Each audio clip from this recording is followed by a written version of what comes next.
Bonjour. Buenos días desde Montreal y bienvenidos a la segunda jornada de la 24ª Conferencia Mundial de Promoción de la Salud de la UIPES, cuyo tema es promover políticas para la salud, el bienestar y la equidad. Buenos días de Montreal. Empezamos nuestro segundo día de esta conferencia mundial. Recuerden que nuestro tema es promover políticas para la salud, el bienestar y la equidad. Este segundo día de la 24ª Conferencia Mundial de Promoción de la Salud de la UIPES, que tiene el tema promover políticas para la salud, el bienestar y la equidad. Ayer teníamos novedades, veíamos lo que estaba sucediendo. Hoy vamos un paso más allá. Vamos a ver cómo nos podemos liberar de las formas tradicionales de hacer y de saber para las intervenciones normativas que tienen que ver con las desigualdades de salud.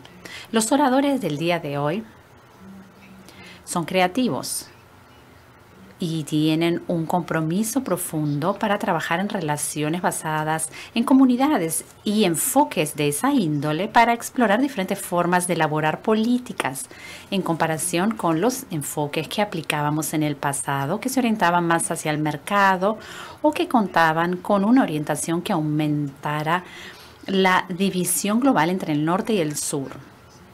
Sus experiencias colectivas y su comunicación de salud crítica, su trabajo intersectorial, su epidemiología centrada en la equidad y su política social comparativa les permitieron explorar enfoques de cambio de paradigma para liberarse de los legados de políticas opresivas que perpetúan el racismo estructural dentro y bien más allá de los sistemas sanitarios. Para estos panelistas, la promoción de la salud debe ser verdaderamente antirracista y anticolonial en su centro y debe centrarse de manera profunda en la comunidad, en su práctica.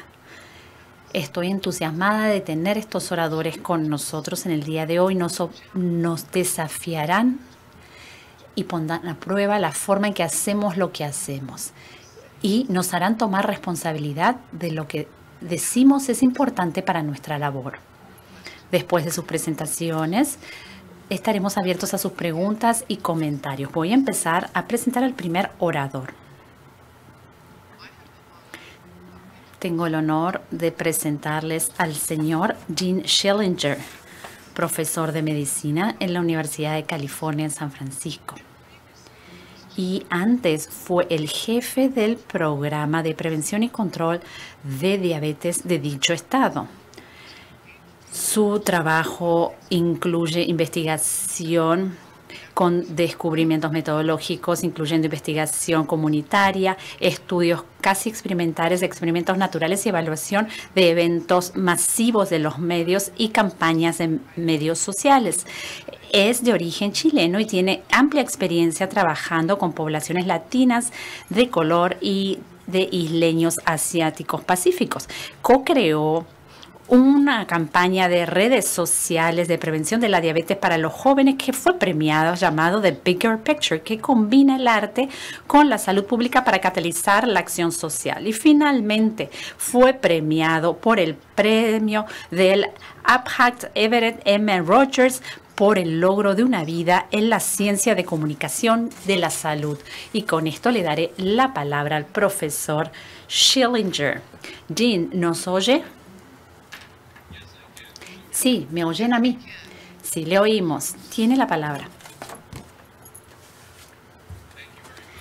Muchas gracias. Es un honor estar aquí para dar la presentación de apertura.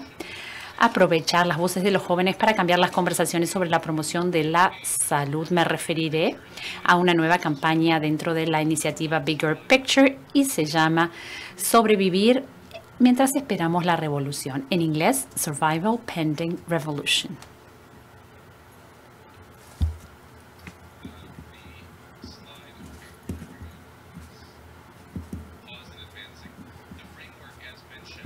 El marco como ya se mencionó, es que hoy vamos a tratar el tema de liberarse, en este caso, de nuestras comunicaciones sobre la promoción de la salud usando un estudio de caso para promover sobre la promoción de la vacunación de los jóvenes de color contra la COVID. La campaña se realizó en plataformas de redes sociales y, como todos saben, la función de las redes sociales en lo relativo a la salud pública es muy compleja. Preparamos un marco conceptual publicado el año pasado en el American Journal of Health en cuanto a los múltiples roles que las redes sociales pueden desempeñar en salud pública, y esto como algo como un contagio, como una vacuna o como tratamiento y prevención de la enfermedad. Voy a concentrarme en uno de los aros exteriores de este modelo y me voy a referir a diferentes formas en las que podemos pensar en los atributos de comunicación del contenido que se promueve en las redes sociales.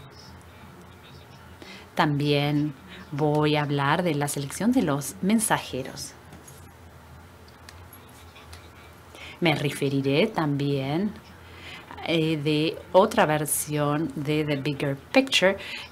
Y para quienes están intrigados y cuando tengan tiempo, los invito a visitar el sitio web para que puedan ver más de 25 videos relativos al control y prevención de diabetes, las condiciones sociales y ambientales que aceleran la epidemia y también nuevos ejemplos de la campaña Survival Pending Revolution o Sobrevivir al esperar la revolución. Bigger Picture es una alianza entre YouthPix Inc.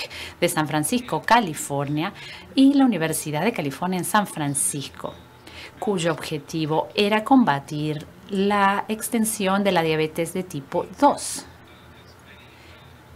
Como muchos en el mundo, cambiamos para centrarnos en la COVID y la vacunación contra la COVID, en parte por las disparidades que se observaron al principio de la pandemia, pero que incluso se observan hoy en Estados Unidos en cuanto a las tasas de muerte. Las disparidades se observan en pantalla en cuanto a diferentes poblaciones de color: indígena, isleño, pacífico, latinos, asiáticos y blancos, en cuanto a la mortalidad por COVID. Como sabemos, varios estudios demostraron disparidades en la voluntad de vacunarse con variación según el grupo étnico racial.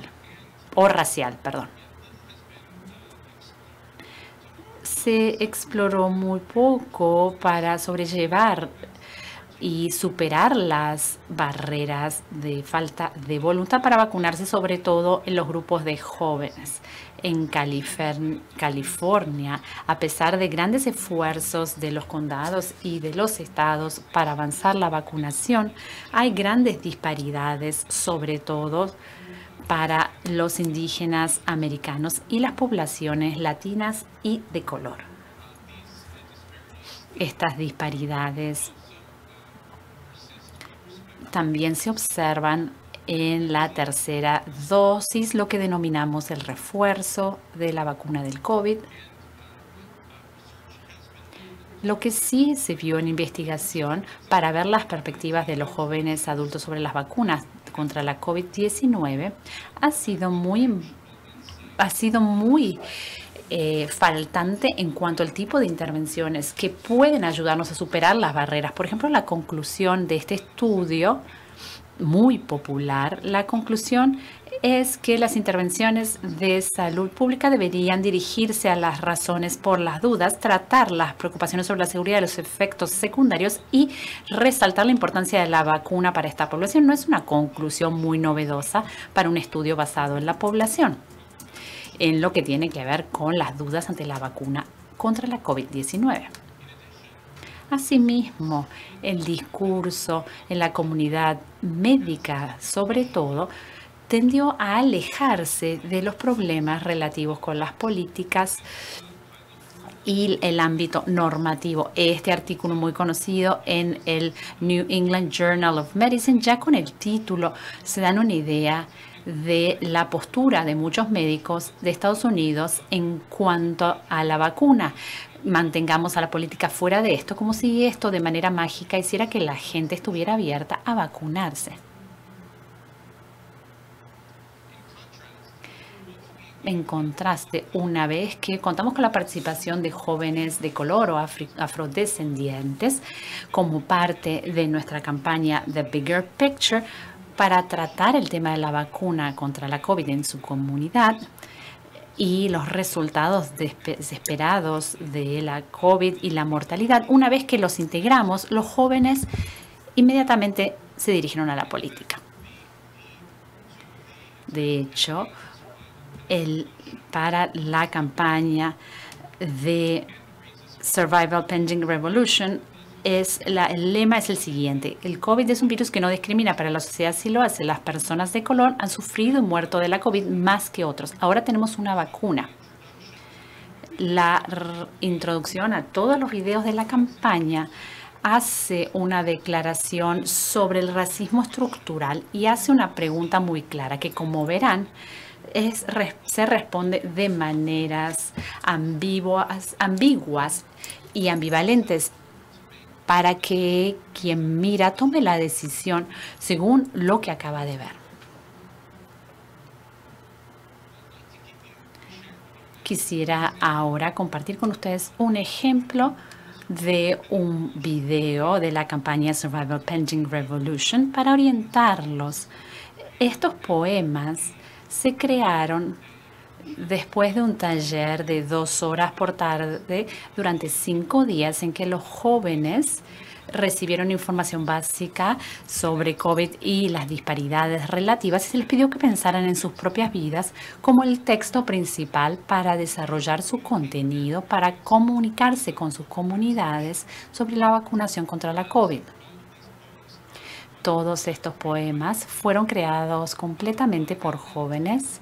Yo desempeñé un papel editorial para asegurarme que no hubiera problemas de contenido, pero el mensaje fue escrito por completo por los jóvenes poetas. Ahora quiero compartir con ustedes una caminata a través del valle.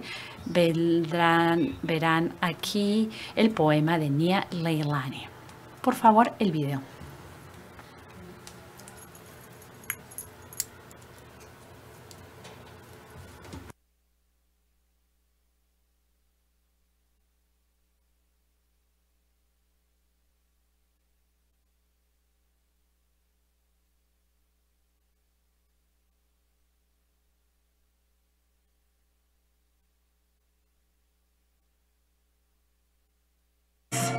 As if they alone give my skin permission.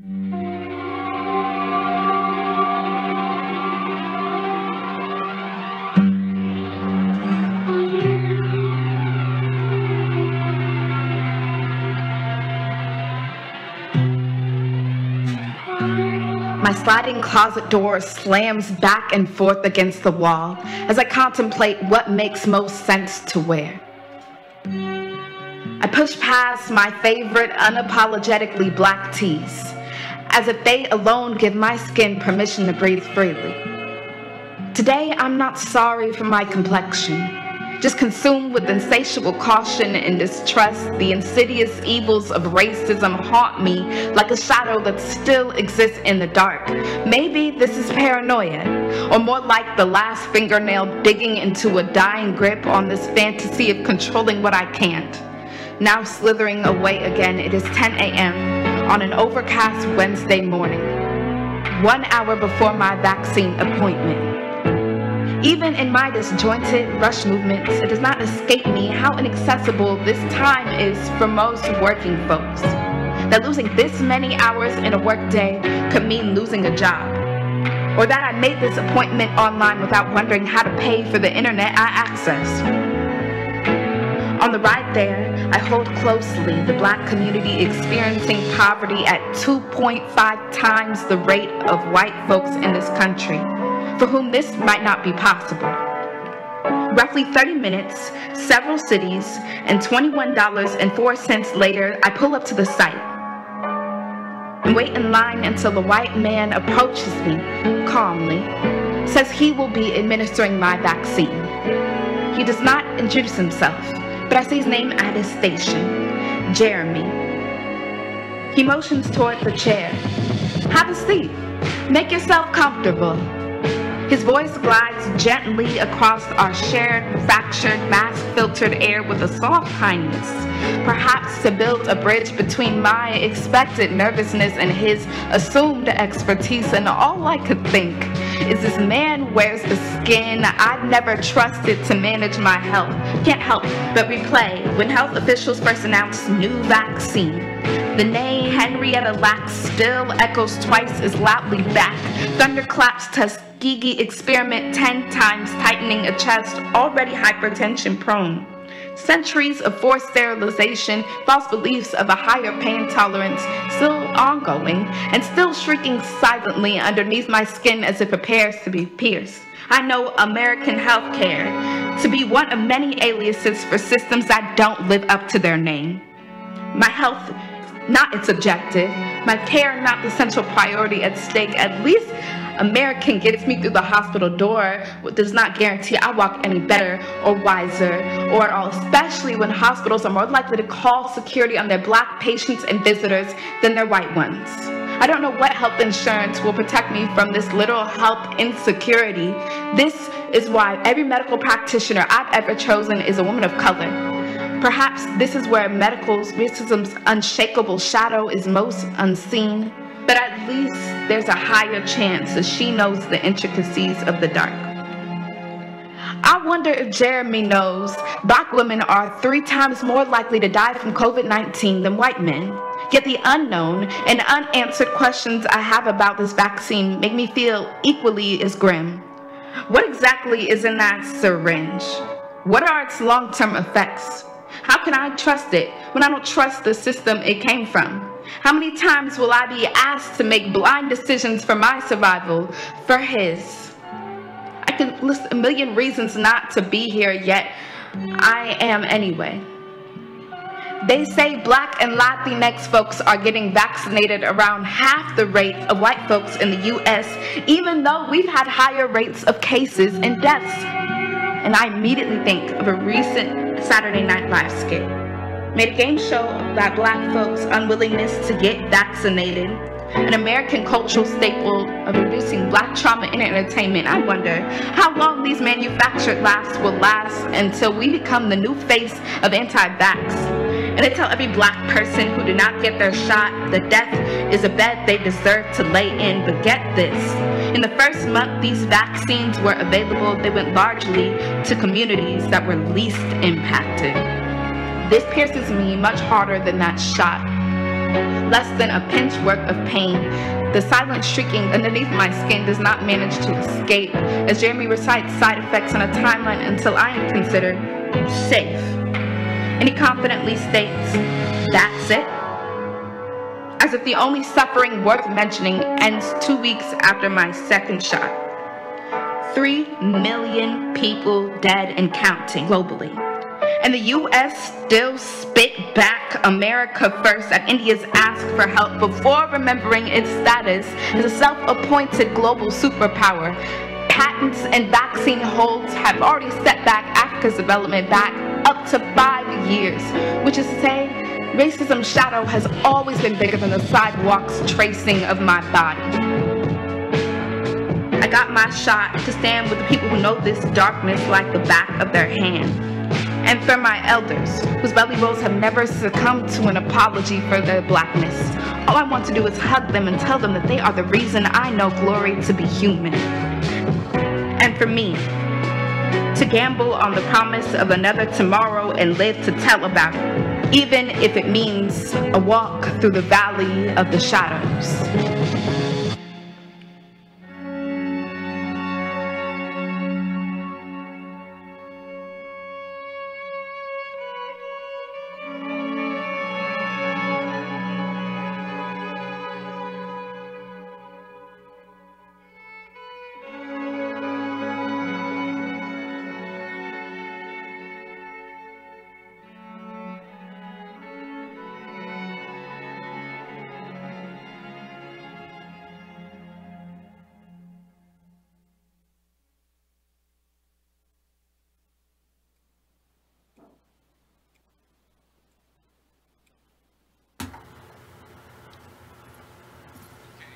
Bueno,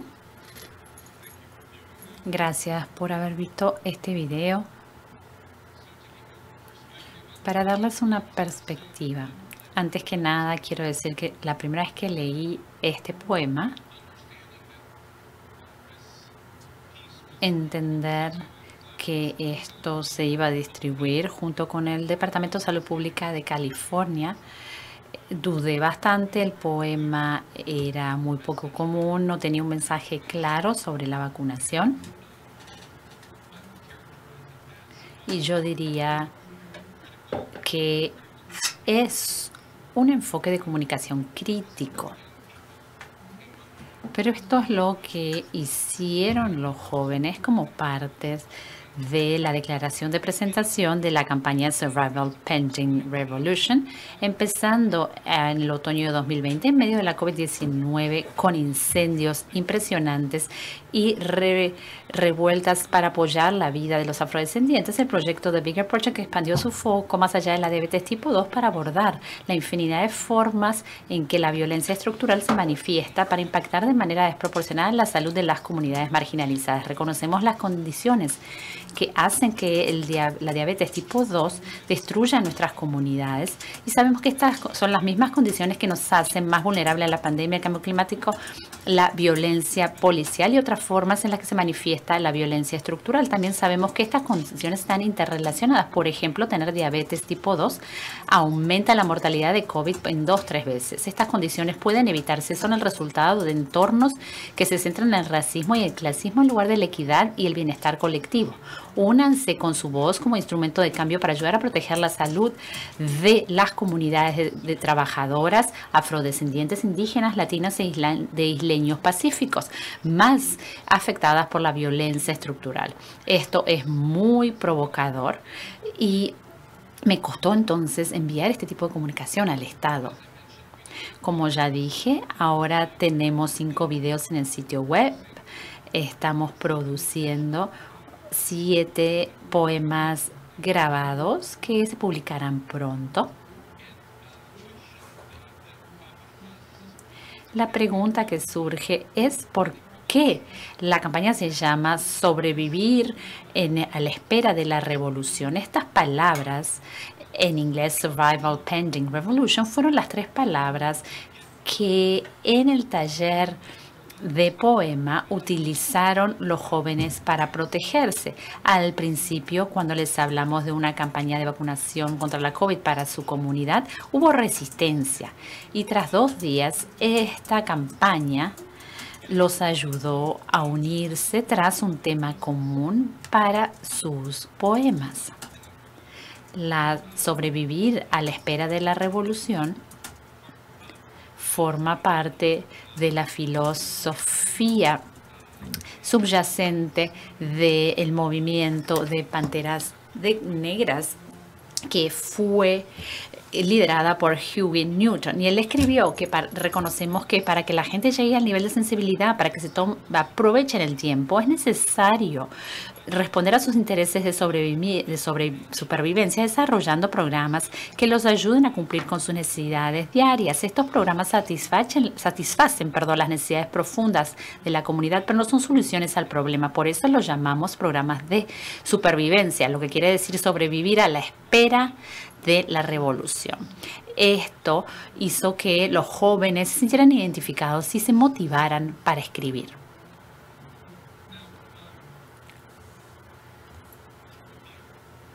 Ahora, veamos por qué la ciencia subyacente detrás del concepto de sobrevivir a la espera de la revolución. Les daré 2 ejemplos. El primero, en Estados Unidos, los datos en cuanto al estado de la vivienda y la capacidad de las personas de realizar una cuarentena cuando tenían COVID o algún familiar infectado.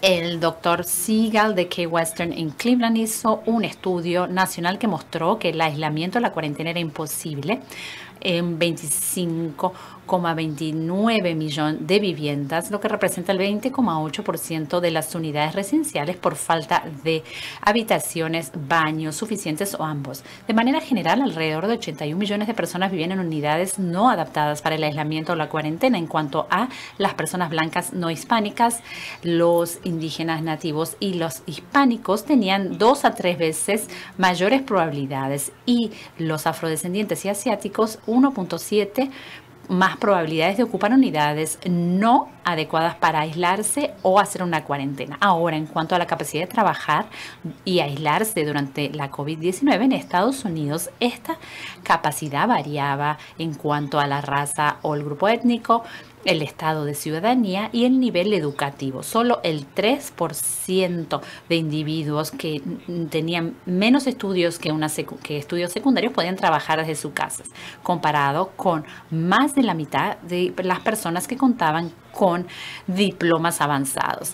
Describir las formas en que las condiciones sociales o ambientales llevaban a las disparidades en la mortalidad por COVID. El concepto de las causas sociales de mortalidad como resultado de una pandemia hizo que David Williams y Lisa Cooper, mis colegas, escribieran un artículo muy influyente que les mostramos a los jóvenes antes de que escribieran los poemas. Describían un nuevo tipo de inmunidad del rebaño. Escriben que las disparidades raciales étnicas sorprendentes que se informaron para la infección, la prueba y la carga de la enfermedad por COVID-19 son un recordatorio que, al no proteger a los miembros más vulnerables de la sociedad, no solo se los daña, sino que se aumenta el riesgo de que el virus se expanda, con consecuencias tremendas. Las disparidades no son la culpa de quienes las viven, sino que reflejan políticas y sistemas sociales que crean disparidades sociales en buenos tiempos y se agravan en una crisis. Se debe desarrollar en Estados Unidos una nueva forma de inmunidad de rebaño con la resistencia a que se esparza la salud mala en la población. Esto queda muy claro en el poema que vimos. Quisiera dejarnos con un mensaje subyacente del poema, del video y de mi charla, y es la necesidad de realmente liberarnos, no solo de los mensajes de salud pública antiguos, sino también los, entre comillas, modernos. En los mensajes de salud pública de manera tradicional, los mensajeros han sido expertos o personas famosas que hablaban en nombre de sus comunidades. En cuanto a la comunicación crítica, los mensajeros suelen ser, entre comillas, personas normales, personas que representan de verdad las comunidades en el nombre de las que hablan. Obviamente, Nia tiene nada de normal, es una poeta y artista muy dotada, pero representa sin duda las vidas cotidianas de quienes viven en su comunidad. Las estrategias tradicionales para los mensajes de salud pública por lo general se basaban en hechos y a veces en los miedos, a veces también en el entretenimiento, pero esto era para transmitir hechos. Pero el enfoque crítico para la comunicación usa una estrategia que da contexto a los problemas en las vidas de las personas, deja en claro la complejidad de los problemas y de las soluciones, y asimismo está centrada en la realidad, en este caso en una experiencia vivida de una joven que vive en Oakland, California. Además, las formas de los mensajes de cuidado de la salud tienden a usar argumentos basados en la lógica, que tienen que ver con el pensamiento cognitivo. Y otros enfoques de comunicación también utilizan la narrativa, las formas, y buscan llegar a las experiencias emocionales en el mensaje. La perspectiva o la posición de estos mensajes tienden a ser autoritarios, son ambiguos y directivos, en oposición con los críticos, que tienden a cuestionar, a ser críticos Estos mensajes pueden ser ambiguos, ambivalentes. Ustedes notaron que en ningún momento NIA sugería que aquellos que escuchan este video, que lo ven, que se vacunen. Dejan a que la gente decida. En los lugares, el tradicional tiene que ser dramatizado, excepcional o único, y mientras que el crítico es en torno de todos los días, y el género tiende a ser educacional o de instrucción, y en la comunicación crítica existe la posibilidad de ser creativo a través del arte, de la poesía o de las películas. Brevemente, hubo una revisión muy buena de hace unos años de la revista Frontiers in Communication, y quiero compartir unas citas de la comunicación. La premisa supuesta de que esta investigación es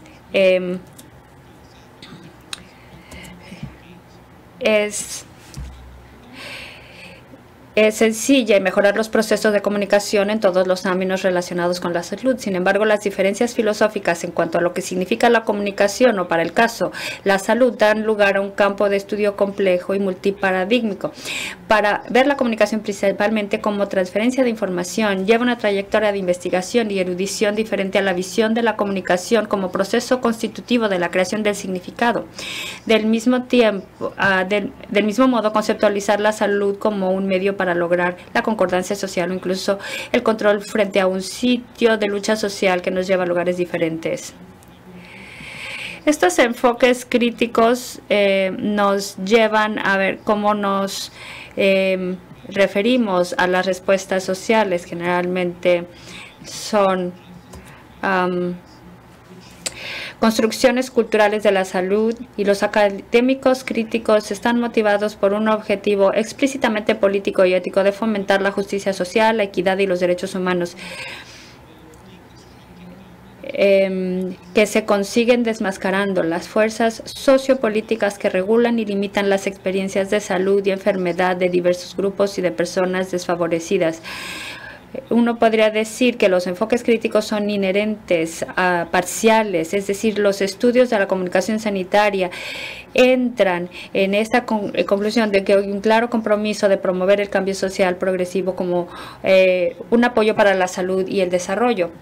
Lo que a mí me impresiona es que ninguno de estos poetas jóvenes ven esta cuestión que muestran Frontiers in Communication, pero de manera natural llegan a estos enfoques para diseminar sus mensajes. Todo esto es coherente con una manera de comunicar y de enseñar de Paulo Freire. Él menciona que la educación funciona como una manera de integración a las generaciones o practicar la libertad. Quiere decir que los hombres y mujeres se dan cuenta de manera crítica y creativa cómo participar de la transformación de su mundo. Los aliento a que si tienen tiempo visiten esta página. Vean estos videos, todos son tan impresionantes como el de Nia y tendremos más que hacer. Gracias, voy a darle la palabra a las facilitadoras y a la doctora Chantal. Gracias, señor Schillinger, por compartirnos su experiencia y también poner en relevancia la comunicación y la importancia de la comunicación en la salud. La siguiente ponente es la señora Karine Guenelet. Ella es profesora del Departamento de Ciencias Sociales de la Universidad de Quebec en Outaouais y es titular de la cátedra Aveona ENS Obvia sobre la inteligencia artificial y la justicia social. Sus investigaciones son sobre la tecnología digital y la inteligencia artificial como un medio para mejorar la justicia social, el reconocimiento de los derechos indígenas y la responsabilidad social de los investigadores. Es muy activa en la promoción y la defensa de los derechos internacionales con Amnistía Internacional. Le damos la palabra, señora. ¿Nos escucha bien? Sí, dice la facilitadora. Bueno, es un gusto estar con ustedes, es una muy buena invitación, es un honor participar en esta reunión y de presentarle los trabajos que nosotros llevamos a cabo. Antes de comenzar, yo estoy en Montreal, pero hablar de esta dematerialización, interacción social, así como de los problemas de salud, para visibilizar las formas de poder que nos vienen desde la colonización. Y antes de empezar mi presentación, reconozco que estamos en territorios indígenas, entonces quiero presentar mi respeto a la población Mohawk, que es el lugar ancestral en donde estamos hoy.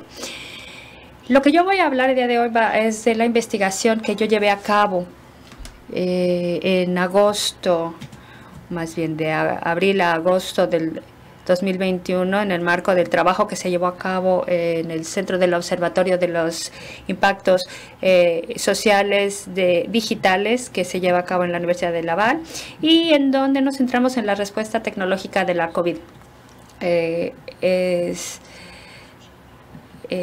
Me da mucho gusto hablar después del Dr. Schillinger, porque precisamente es uno de los elementos que yo noté en todas las deliberaciones del COVID y las soluciones propuestas a la COVID, las relacionadas con las tecnologías digitales y la inteligencia artificial.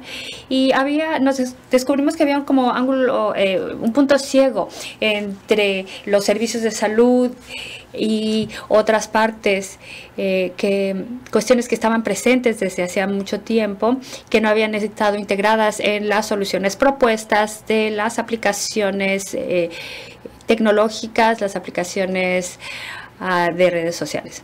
Antes de comenzar, también les voy a presentar y les voy a decir que yo soy socióloga y antropóloga de profesión, y cuando hablo de cuestiones digitales, a veces no es fácil que la gente entienda mis antecedentes. Yo trabajé con unos estudiantes y utilizamos teorías sociológicas con base en ciertas formas de discriminación, desigualdades sociales, y sobre todo trabajamos con la teoría de los márgenes y los estudios críticos sobre los datos y la información. Otro elemento que tratamos de vincular con los determinantes sociales de la salud fue todo lo que tiene que ver con los conceptos de poblaciones vulnerables, inteligencia artificial y tecnología digital. Es muy importante establecer los conceptos de población marginalizada y de utilizar cuestiones de interseccionalidad y la balanza del poder. Esto fue lo que incluimos en las investigaciones, vimos la literatura y tratamos de ver cómo es que los grupos afectados por el coronavirus o la COVID-19, cómo estos grupos buscaban proponer soluciones, o cómo las soluciones que ellos proponían, cómo se vinculaban con las soluciones tecnológicas que se presentaban durante la crisis. La crisis entonces de la COVID-19 puso vamos a poner en contexto cómo es que este problema se dio y cómo se manifestó la ayuda. Bueno, esta es una crisis inédita que tenía perspectivas a corto plazo y también una incertidumbre a largo plazo. ¿Qué era lo que íbamos a hacer cuando comenzamos a tener en Quebec y Canadá, cuando empezamos a tener los cierres, los confinamientos, pensamos que iban a durar unas semanas y bueno, duró mucho más. Al mismo tiempo vimos una tensión entre la perspectiva a corto plazo, a largo plazo, el plan para actuar rápidamente, y esto ponía mucho estrés en el sistema médico. Un estrés continuo en un espectro más grande. Entonces aquí surgieron estos problemas de cierta naturaleza y que evolucionaron. Entonces teníamos que ser muy flexibles. Bueno, hay muchas cuestiones que fueron analizadas por mis colegas, pero yo sé que no tengo mucho tiempo y entonces voy a hablar de lo que a ustedes les importa más. En términos de lo que se propuso, fue que las respuestas que nosotros tuvimos es que había herramientas que facilitaban el distanciamiento social y el seguimiento de los movimientos. Vimos también herramientas que buscaban la prestación de servicios en línea, la digitación de los servicios, la modelización de flujos y tendencias de la COVID, el rastreo de contactos y notificación de exposición, los pasaportes de vacunas, las medidas de aislamiento y cuarentena, la detección de la infección, y también herramientas para la gestión clínica.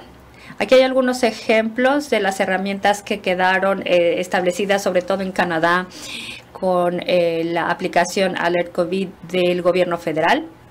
También herramientas que quedaron establecidas para ayudar a tomar decisiones en el sector médico, del sesgo social o racial. Y aquí una vez más tenemos herramientas en el sector médico. Y finalmente una herramienta que se desarrolló para evaluar cómo podíamos respetar esta distancia física que se exigía en Quebec. Tengo que ir un poco rápido, dice la oradora, porque bueno, entonces vamos a llegar a las desigualdades digitales. Y una de las cosas que nos llevó a la investigación y a examinar la literatura que se hizo para estos estudios, para nuestro trabajo, y es que hay una literatura que habla de los determinantes sociales de la salud, las desigualdades, y no entendemos todavía por qué no hay vínculos con la desigualdad digital y cómo es posible que esta información no exista. Entonces, lo que necesitamos saber es que en el contexto de salud, a veces vamos hablando de las desigualdades de la salud. Las autoridades de la salud tienen que centrarse, pero también están las desigualdades digitales. La gente que no tiene acceso a estas herramientas. Y nosotros vimos que había una interconexión en la crisis aquí en Montreal. Las desigualdades digitales, vemos es que hay varias fracturas, tres. Una es acceso al equipo, al internet, acceso a una computadora, y esto y depende de la edad, depende del lugar, depende del ingreso de las personas. Quizá no tengan el mismo acceso a internet o a equipo de computación o a internet estable. Entonces, eso es lo que nosotros vimos cuando estábamos buscando la información, cargar o descargar información. La segunda fractura es el uso, y aquí vemos que hay una desigualdad en el uso dependiendo de las circunstancias sociales. ¿Qué quiere decir? Que se utiliza el internet para ir a redes sociales, o utilizamos internet para trabajar o para buscar información. información que será más importante que ver videos, por ejemplo, en YouTube. Y finalmente, lo que vemos en el uso es que hay una discriminación entre ciertas personas que tienen acceso a formación, que pueden verificar o que pueden constatar si hay noticias falsas o los fake news. En la salud fue un elemento muy importante a considerar durante la pandemia. Y hay dos niveles de fractura y que tienen un vínculo. Estos son los elementos más importantes. Entonces vimos que hay un impacto o que hubo un impacto en la crisis, sobre todo en donde había varios servicios que no estaban disponibles o información que estaba vinculada con la salud y que había que ir a buscar en sitios de internet, y a gente que información difícil de encontrar, de buscar, de memorizar. Pienso en mi colega que me antecedió y recuerdo que en Nueva York, para hacer una cita para la vacuna, el sitio internet era muy difícil de encontrar, y en Nueva York, que fue un lugar en donde había mucha vacunación, se dieron cuenta en estos estudios que las personas en ciertos barrios no tenían un buen acceso a internet, y había quienes tenían un mejor acceso a servicios digitales para poder vacunarse. Entonces se dieron cuenta que había poblaciones que tenían prioridad para la vacunación. Esta es una fractura. Este tipo de fracturas son muy importantes. Ahora, lo que nosotros vemos es que una modelización de la exclusión a la desigualdad. Esto quiere decir que esta exclusión que ya estaba antes en cuanto al acceso, en cuanto al uso, puso de relieve que los problemas sociales durante la pandemia se exacerbaron. Había una exclusión social y había una exclusión digital. Y estos son dos factores muy importantes. Ahora, con respecto a la tercera fractura, y yo por eso la pongo de manera separada, es la información. Desde las primeras constataciones, los primeros hallazgos,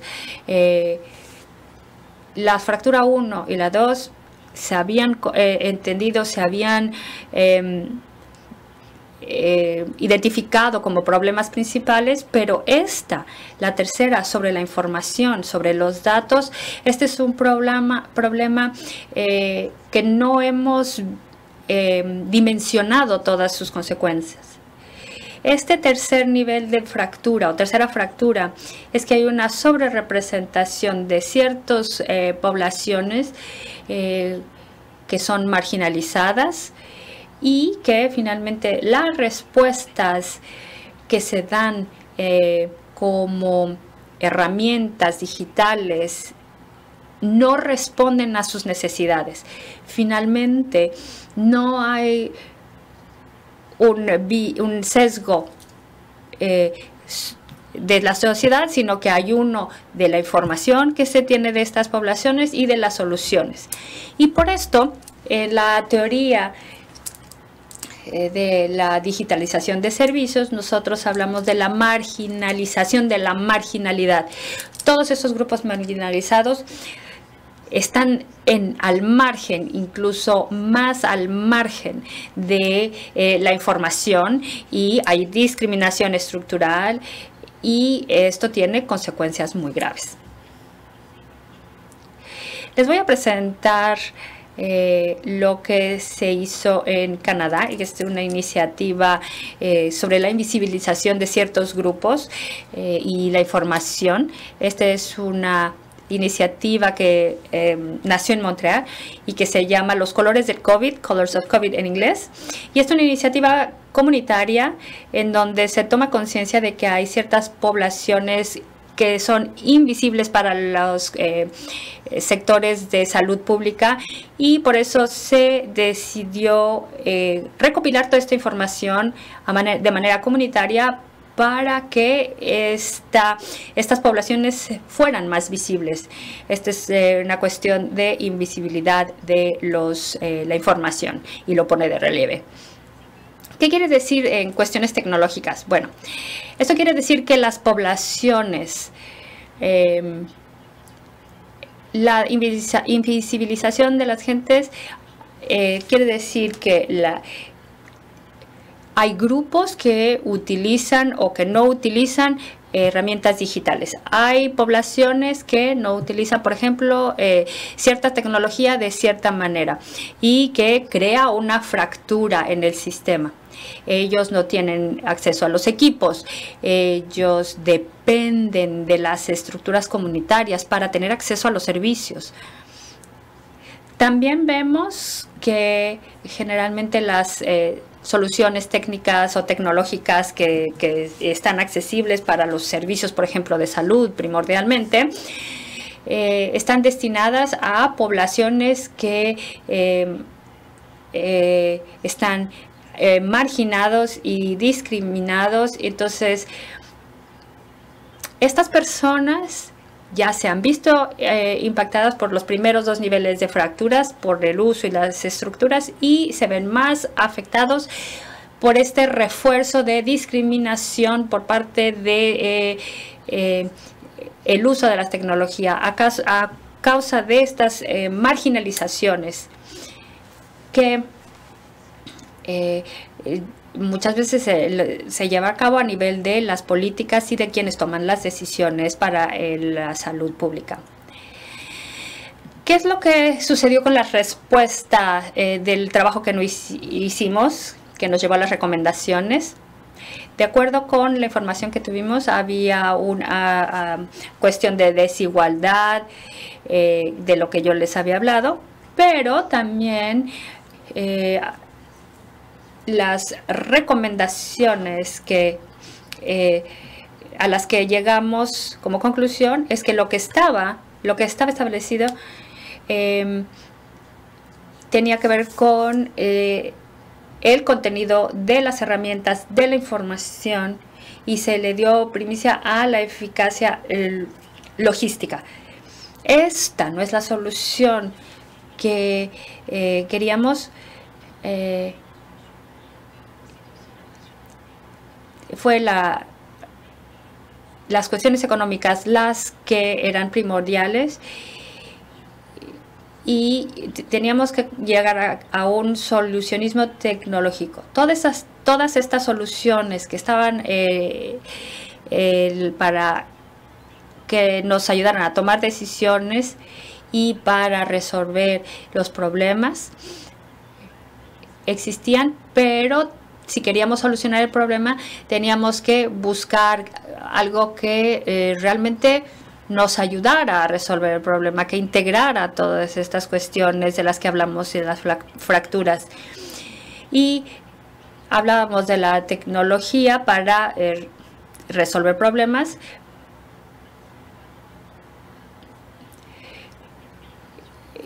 pero al mismo tiempo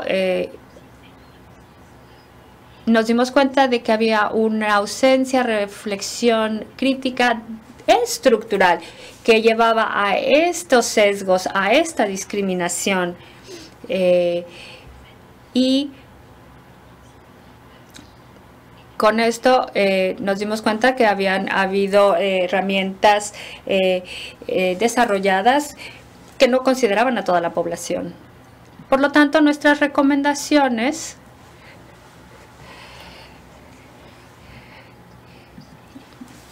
y voy a hablar de esta última diapositiva que es más bien los resultados del público. Es importante que cuando desarrollamos herramientas como esta, para este tipo de crisis que son al mismo tiempo complejas, que nos cuesta trabajo controlar, que son de una envergadura muy grande,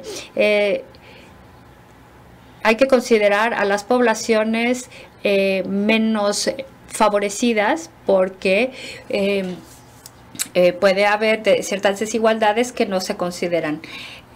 Tenemos que tener herramientas transparentes, consultar a los interesados, debe haber una rendición de cuentas.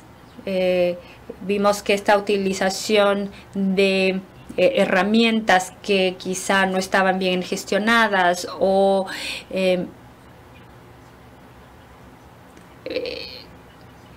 había poca evaluación también de estas herramientas y de su eficacidad. También había que considerar otras cuestiones de metodología, parte del trabajo que yo hago. Esto quiere decir que dentro de estas herramientas los usuarios que eran definidos sin considerar los determinantes de la salud y que por lo tanto había que considerar, pero que finalmente no se les tomaba en cuenta y se les invisibilizaba. Estas iniciativas, por ejemplo, como la que nació en Montreal, la Colors of COVID, era la que mencionaba, por ejemplo, la falta de representación. Esto se hace, sí. ¿A qué precio? Eso es lo que debemos considerar como respuesta y verla de manera crítica. Hay otra cuestión muy importante que es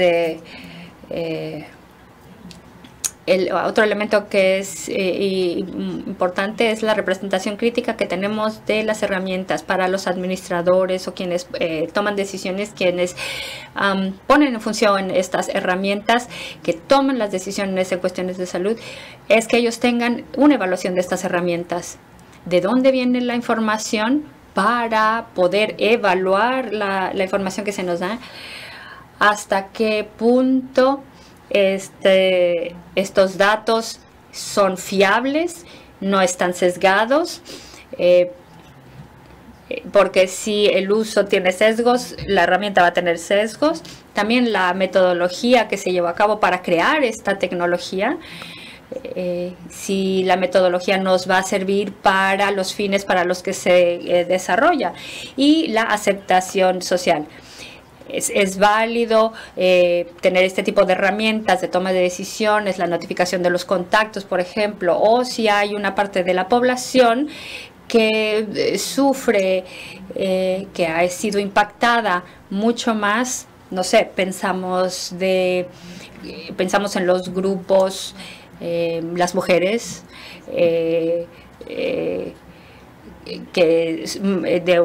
monoparentales, que no pueden enfermarse, que no pueden faltar al trabajo, que no pueden aislarse. Este tipo de información nos puede ayudar a controlar este tipo de problemas. Hay otro elemento que es muy importante que debemos considerar y es la conformidad de acuerdo con la persona de estas herramientas. Y esto es saber que la crisis fue de tal envergadura que a veces había intentos de ayudar a la población y a su bienestar, pero teníamos una limitación de ciertas libertades civiles que no podíamos eliminar. Entonces, incluso si los esfuerzos son para el bienestar, para crear soluciones para la crisis, tenemos que considerar estos otros factores y asegurarnos de que no haya ninguna discriminación. Pues muchas gracias a todos. Si tienen preguntas, estoy disponible a ustedes. Gracias, señora Jantelé, por poner de relieve las desigualdades digitales. Nuestro tercer ponente tuvo problemas técnicos y vamos a pasar directamente entonces a la preguntas y respuestas, y a ella la escucharemos mañana. Escriban sus preguntas en el chat y si hay algo que les interese pueden darle like o darle me gusta para que esta pregunta tenga prioridad. Anglais, donc je vais les lire. Las preguntas son en inglés. Para empezar, una muy popular en el chat También es un comentario al mismo tiempo. Me parece que podríamos decir que la mayoría de los programas de promoción de salud son programas de supervivencia. ¿Qué hace falta para que la promoción de la salud tenga una práctica realmente revolucionaria? ¿Cuáles son los obstáculos que le parecen que hace que esto no se haga posible? ¿Necesita que la vuelva a repetir? ¿O necesita tiempo para ver qué responder? Voy a intentar reformularla. La pregunta es hasta qué punto los mensajes de promoción de salud pueden cambiar para dirigirse fuera de los programas de supervivencia y ser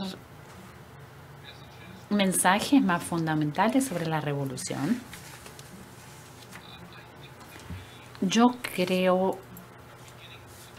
que estamos empezando a hacerlos.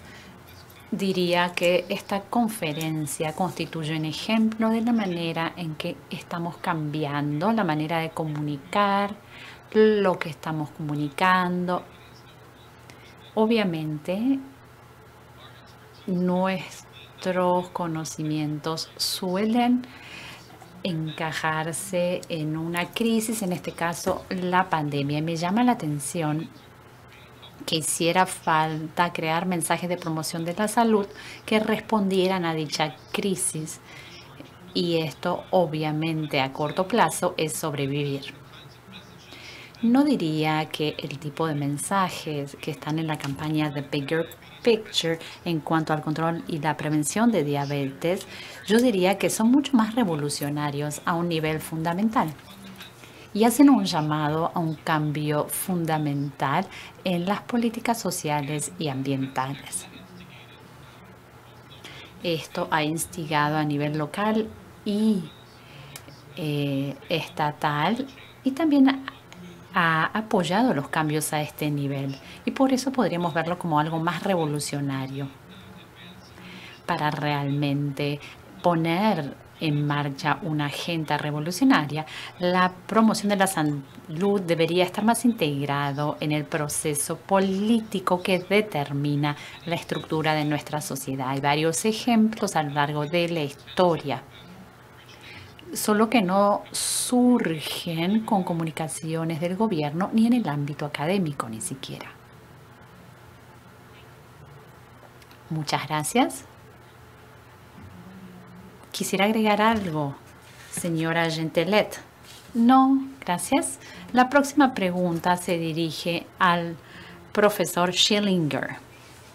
¿Podría contarnos un poco más sobre el taller para que los jóvenes se preparen para desarrollar la campaña?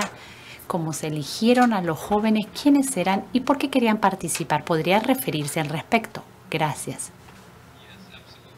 Claro que sí. La campaña de Bigger Picture empezó hace 10 años. Uno de los poemas, mejor dicho, los poetas más exitosos fue un joven, Gabriel Cortés, 17 años en ese momento, y ahora es el director del programa en Youth Speaks, 10 años después. Él facilitó los talleres y le brindé contenido de salud pública. Algo lo hemos mostrado hoy, pero él logró traducir la esencia del programa a conversaciones con jóvenes para motivarlos para que crearan su arte. En la campaña de Bigger Picture, históricamente hemos contado con jóvenes al final del secundario que participaron en el programa extracurricular Youth Speak, que son escritores avanzados en cuanto a la diabetes. En cuanto con Survival Pending Revolution, elegimos a graduados recientes del programa que estaban cerca de los 20 años porque necesitábamos resultados rápidos y los invitamos a participar en la campaña estatal. Recibieron un incentivo de $500, si no me equivoco, por participar. Y Lo que sucedió fue que ellos aportaron un compromiso hacia Youth Speech, conocían la campaña de Bigger Picture, su historia, y necesitaban ellos hacer algo también en el contexto de la pandemia. Creo que todos sentimos este sentimiento de estar en casa, encerrados y no saber qué hacer. Si bien yo trabajaba en el hospital y cuando comía con mi familia, sentía que tenía que hacer algo. Una vez que llegaron a la sala, quedó en claro la necesidad de tener deliberaciones, conversaciones significativas en cuanto a lo que estábamos haciendo y a quién intentábamos ayudar y qué voz queríamos expresar.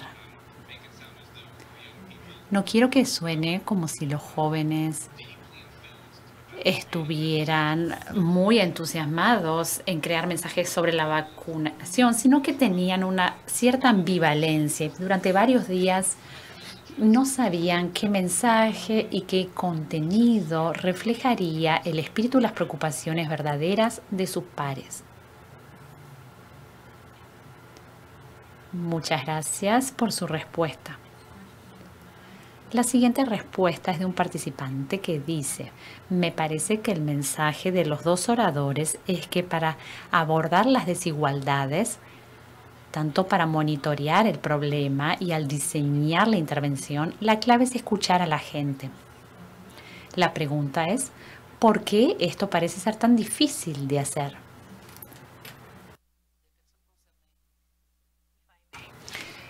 ¿Puedo responder? ¿Podría hacerlo en francés? Contamos con interpretación simultánea, así que no hay problema, puede responder en francés. Y para mí es más sencillo. Simplemente como las preguntas estaban en inglés, por eso las leí en ese idioma. Es la pregunta del millón, una pregunta excelente. Es la razón que me impulsó personalmente, porque yo al principio de la pandemia estaba muy perturbada. Me parecía que la conversación se hacía en un costado, pero lo vimos con el primer confinamiento, que las organizaciones en el terreno, en el campo, decían que el confinamiento tendría efectos y consecuencias, sobre todo por las personas en itinerancia, y que colocar todos los servicios en línea era la única solución, y estoy totalmente de acuerdo para poder prestar los servicios, pero había también personas con discapacidades que tenían problemas para acceder a los servicios. Asimismo, todas las organizaciones comunitarias que brindaban servicios y que ayudaron mucho a los grupos que estaban al margen de la sociedad dominante no podían continuar brindando sus servicios. Y, por ejemplo, esta es una de las razones por las que siempre me interesa dar conferencias dentro del marco de este tipo de congresos. Y esto es porque se transmite un mensaje que dice que las personas en el campo, las organizaciones comunitarias y de la sociedad civil conocen las necesidades y cuentan con cierta metodología, y hay que escuchar lo que la gente tiene para decir, porque es importante integrar a las personas en la solución. No sé por qué no se logra. Mi esperanza es continuar repitiéndolo y teniendo procesos de rendición de cuentas. Por ejemplo, si tenemos un problema tuvimos un problema, mejor dicho, y ahora que estamos saliendo de la COVID en Canadá, aunque no en otros países, tenemos que comenzar esta conversación desde un ángulo crítico, ver qué hicimos mal, y tenemos que incluir a las personas. Hay procesos existentes y debemos incluir a la gente en estos procesos que ya existen, apoyándonos en las organizaciones comunitarias y de la sociedad civil, porque ellas conocen bien las necesidades y hay que repetirlo una y otra vez. Muchas gracias. Doctor Schillinger, ¿quiere agregar algo? Es una pregunta muy compleja la que se hizo. ¿Por qué no escuchamos? ¿Cuáles son los obstáculos? Yo soy médico. El reto de escuchar cuando lo comparamos con explicar y hablar, es un reto fundamental en la medicina. Existen muchas razones por las que no escuchamos. Primero, tenemos que dejar nuestro poder. Esta es una barrera muy importante. Honestamente, los que tienen el poder no quieren oír lo que los oprimidos quieren decir, porque eso hace que consideremos cambiar las estructuras de poder existentes y las pone a prueba.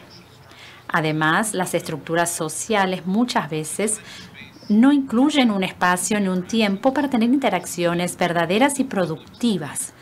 No hay una plaza pública. Quizás algunos digan que Twitter lo es, pero en una sociedad muy jerárquica hay pocas oportunidades relativamente para quienes están separados por distanciamiento social, y no hablo del concepto en el contexto del COVID, sino más bien de verdad. Entonces, los que están distanciados socialmente no pueden conversar. Muchas veces estos espacios son limitados y estresantes y no se prestan a un intercambio mutuo. Y en último lugar, la pregunta es una pregunta adecuada en cuanto a qué tenemos que hacer para escuchar, pero creo que debemos ir más allá. Y espero que mi presentación haya ayudado a avanzar esta causa y que es que no solo tenemos que escuchar, sino usar nuestro poder para ofrecer una plataforma que permita que aquellos a los que escuchamos puedan amplificar su mensaje para que otros puedan escuchar lo que se está diciendo. Muchas gracias. Karine creo que quiere tomar la palabra. Voy a hablar en francés. Tengo la mitad del cerebro en francés, la otra mitad en inglés. Sobre el tema de tecnología, y estos mensajes se dirigen a quienes están en el sector de salud pública. La tecnología no es neutra. Cuando se despliega tiene efectos que serán diferentes según la posición social, el estatus socioeconómico, según el perfil del grupo. Por lo tanto, tener una reflexión crítica, y mi colega hablaba de quienes están en el poder. Yo creo entonces que algo fascinante con las primeras medidas ante la COVID es que teníamos la palabra experta de la salud y de la tecnología. Debemos poner bajo un ojo crítico estos dos aspectos, porque ahora en el discurso mundial, y esto puede verse localizado en diferentes países, no hay un análisis crítico de las herramientas tecnológicas que se implementan. Si queremos quedar cerca de lo que se habla desde el punto de vista de la salud, esto se aplica aún más en el ámbito tecnológico. Y cuando tomamos decisiones en el ámbito público, esto es responsabilidad social, porque podemos criticar la implementación y criticar no desde el punto de vista de oponerse, sino hacer preguntas, por ejemplo, para tomar decisiones, para filtrar, para analizar algunos casos. Tenemos que hacer preguntas sobre las herramientas. No hace falta ser expertos en tecnología para formular estos interrogantes. Esto es muy importante y creo que no lo hemos hecho durante la pandemia, sobre todo en Canadá. Y esto es tener una mirada ciudadana en cuanto al uso de estas herramientas tecnológicas. Como consecuencia, tuvimos efectos muy dramáticos en algunas poblaciones que se consideraban vulnerables, aunque no lo eran, sino que se los puso en una posición de vulnerabilidad. Y esto consiste en una forma de quitarle sus derechos y sus conocimientos expertos en cuanto a su experiencia. Debemos realizar este cambio, no somos expertos, hacemos preguntas y le damos la posibilidad a las personas de describir su propia realidad. Y esto tanto en salud como en tecnología. Muchas gracias. Muchas gracias. El tema del emisor y el receptor con la comunicación que va en los dos sentidos. Para tener una comunicación eficaz hace falta también una escucha eficaz, que es muy importante, porque si nuestra escucha es atentiva, podremos entender mejor las necesidades y comunicarnos de la mejor manera. Y este es mi pequeño grano de arena a su comentario. ¿Cuáles son los ejemplos? Ahora otra pregunta de las estructuras. Voy a volver a empezar, dijo la oradora.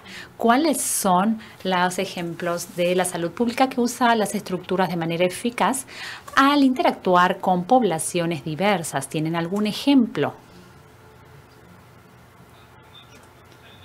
No sé si entiendo bien la pregunta. Estructuras de salud pública, ¿verdad? ¿Podría repetir la pregunta? Voy a intentar reformularla en mis propias palabras. Hay estructuras de salud pública que usen estrategias eficaces para interactuar con poblaciones diversas.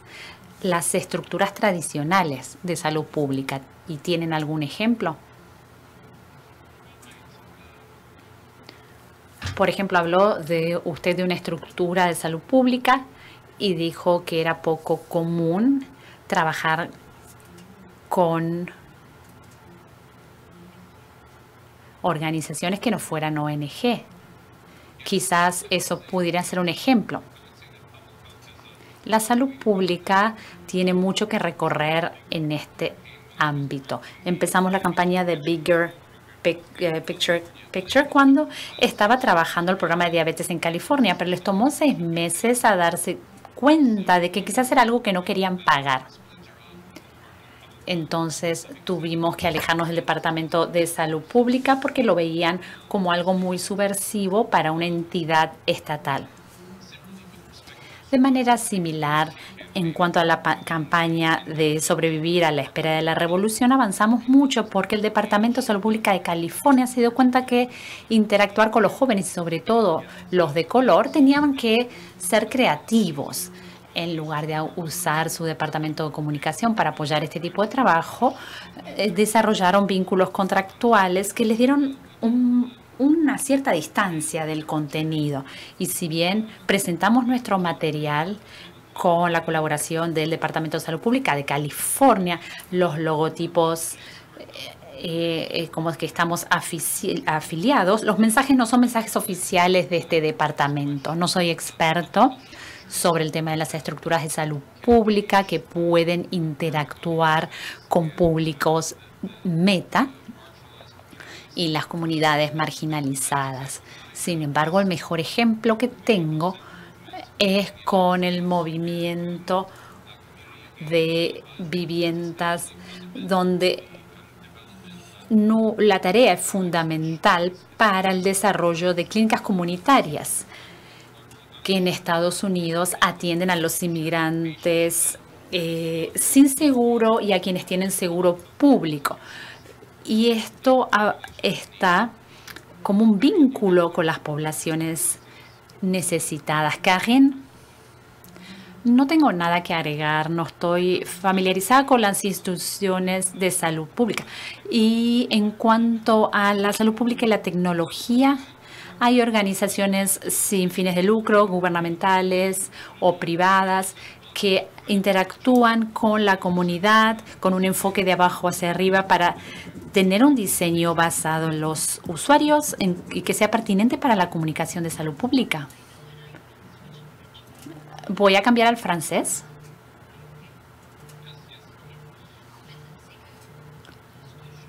Según lo que veo, la comunicación está muy separada. Por un lado tenemos la salud pública y del otro la tecnología. La única iniciativa interesante fue una con la COVID que unía estos dos sectores, pero que no estaba relacionada al principio con la salud pública. Y era basada en la comunidad. Como colaboré con las primeras naciones de Quebec y lo hago desde hace varios años, esta conversación la están teniendo sobre todo en cuanto a los elementos más tecnológicos de control de los datos. Si esto se aplicará a los elementos de salud pública, es algo probable. Y esto porque es una de las prioridades en todo el mundo. Y después de la COVID, los problemas de datos de salud revisten una importancia grande porque los datos de salud tienen el potencial de ser comercializados y utilizarse en diferentes sectores. Esta reflexión sobre cómo desarrollar programas de salud pública que estén vinculados con los datos y con el ámbito digital está siendo tratado en las primeras naciones y en los indígenas. Por ahora son dos conversaciones diferentes y es algo que deberíamos evitar. Gracias. La próxima pregunta es para el señor Schillinger. Con la comunicación crítica, ¿esta sería tan pertinente con las personas de comunidades en las que ser escuchados no es tan firme o no es algo tan sólido? ¿Está ahí? ¿Está conectado? Sí, estoy aquí. Estoy pensando en la pregunta, ¿podría repetirla? La comunicación crítica sería tan pertinente con personas en las que las culturas en que ser oído no es un concepto tan fuerte, tan sólido. No sé si estoy de acuerdo con la premisa de que hay culturas en las que la afiliación de ser oído es más fuerte que en otras. Se trata de un concepto complicado. Yo diría que en cualquier cultura en la que hay algunos relativamente privilegiados y otros relativamente opresivos, la teoría de comunicación crítica tendrá un papel a desempeñar.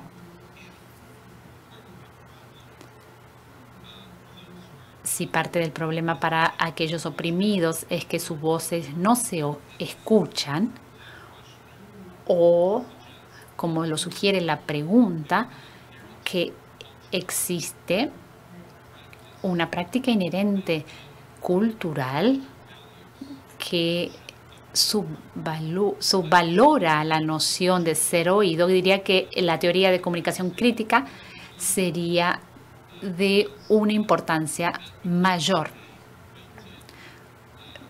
porque esto se convierte en un elemento contribuyente integrado para la opresión. El concepto es universal probablemente, pero habrá que adaptarlo según la cultura. Confío que la adaptación o la personalización será positiva porque está creado por quienes crean los mensajes y por los que se ven afectados por los temas que se tratan. Muchas gracias. Voy a hablar en francés. Supongo que todos quieren ser escuchados. A veces el sistema no se escucha más y por eso la necesidad se siente menos que en los casos en que constantemente o sistemáticamente no se nos oye. No veo más preguntas. Vamos entonces a concluir. ¿Quisieran decir una palabra para terminar, algo para terminar, antes de cerrar la segunda plenaria de esta conferencia?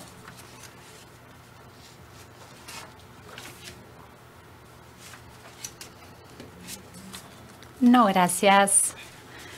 No, simplemente agradecer las preguntas y la participación. Quería darles el micrófono para que respondieran algunas de estas preguntas y podríamos hacerlo quizás para el año 2023. Muchísimas gracias. Gracias por las preguntas. Gracias por este intercambio tan rico y por haber puesto en relieve las desigualdades en relación con la pandemia. Y también, tanto de índole digital, también han puesto de relieve las desigualdades de vivienda y la participación de los jóvenes artistas. Muchísimas gracias por haber presentado sus experiencias. Y ahora le daré la palabra a Irma para algunos anuncios antes de dejarlos seguir disfrutando de la jornada. Muchas gracias. Rápidamente, antes de seguir con el programa del día de hoy, les recuerdo de que existe asistencia técnica si tienen problemas para conectarse a una sesión. En el mensaje de invitación tienen el enlace que pueden utilizar. Tenemos gente maravillosa que los ayudarán a resolver sus problemas. Les recordamos asimismo que el documento de la conferencia, la declaración, ya está publicada en la plataforma de la conferencia. Los invitamos a consultarlo, a que hagan sus comentarios, sus observaciones. Antes de las 3 de la tarde de mañana, les pedimos que comenten para que podamos actualizar el documento integrándolos y tener el documento disponible para la ceremonia de cierre. Recuerden que hasta mayo 26 el documento estará disponible en la plataforma. Podrán entonces brindar sus comentarios antes de que la declaración se finalice por completo. Aprovecho ahora también para agradecer a nuestros patrocinadores, sobre todo el Ministerio de Salud y Servicios Sociales de Quebec y el Organismo de Salud Pública de Canadá. Para quienes están en Twitter, no olviden nuestro hashtag IUHPE 2022. Con esto les deseo una jornada excelente. Disfruten de las fantásticas sesiones. Empezamos en la plenaria ya hablando de algunos de estos temas. Hoy nos centramos en liberarnos. Ese es el tema del día de hoy. Que pasen una excelente jornada.